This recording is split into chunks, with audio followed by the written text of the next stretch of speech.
Salve galerinha do canal Alex Lendas! Diante de tantos fatos que têm acontecido nos últimos tempos, guerras, epidemias e mais recentemente o coronavírus, às vezes a gente para pensar e se de repente o mundo no qual conhecemos mudasse radicalmente, se de repente a sociedade na qual vivemos se transformasse a tal ponto que voltaríamos à época das cavernas ou da sobrevivência pessoal. E se de repente você estivesse perdido numa floresta ou num deserto, sem auxílio de bússola, GPS ou qualquer outro instrumento de localização, será que você ainda recordaria as maneiras básicas de se localizar, de se orientar no lugar e no espaço? Será que você lembra das aulas de quando você era criança? Das aulas de geografia sobre localização espacial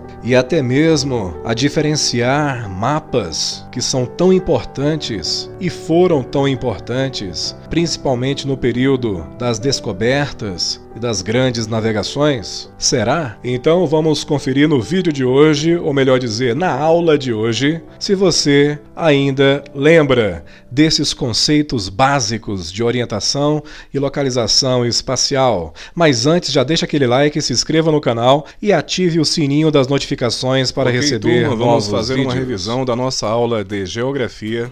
Os pontos cardeais são elementos de orientação e localização. Eles se relacionam diretamente com a posição do Sol.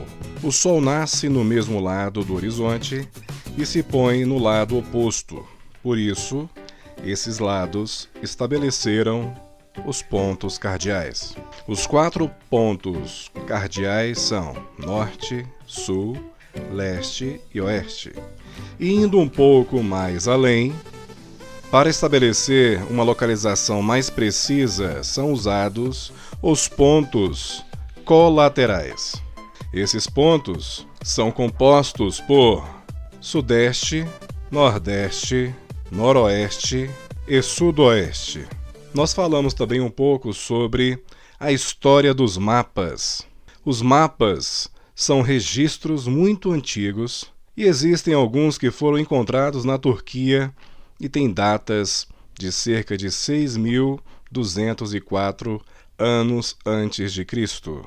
Há registros de outras culturas também muito antigas, como na cultura asteca, esquimó, mesopotâmica e muitas outras. Mas isso aqui já é assunto para outro momento, para uma outra aula. Inicialmente, os mapas eram desenhados nas paredes. Após a invenção do papel, esses mapas passaram a ser desenhados nas folhas. Durante a Idade Média, os mapas eram usados na Europa, geralmente eram centrados em Jerusalém e com o Oriente para cima. Os mapas passaram a evoluir principalmente durante a época dos descobrimentos. As embarcações precisavam de mapas bem precisos e com a representação boa para que pudessem navegar com segurança. Para facilitar o estudo e elaboração dos mapas, existe uma divisão que é feita onde os mapas passam por uma classificação. Os mapas, então, são classificados em mapas físicos e mapas humanos. Vamos citar alguns desses mapas que vimos durante a aula. Mapa geomorfológico, que representa as características do relevo de uma região. Mapa climático, que indica os tipos de clima de uma determinada região ou regiões.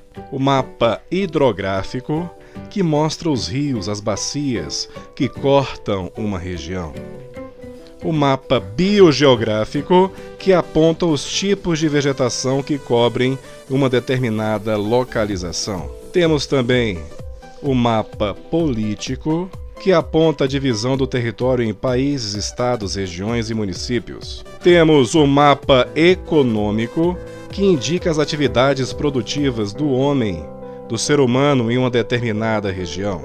Temos o mapa histórico, que apresenta as mudanças históricas que ocorreram também em uma região específica. Temos o mapa rodoviário, que apresenta as características das rodovias e estradas de um país. Sendo assim, vocês agora possuem uma informação mais ampla sobre pontos cardeais, pontos colaterais e os tipos de mapas existentes. Até a próxima aula, pessoal!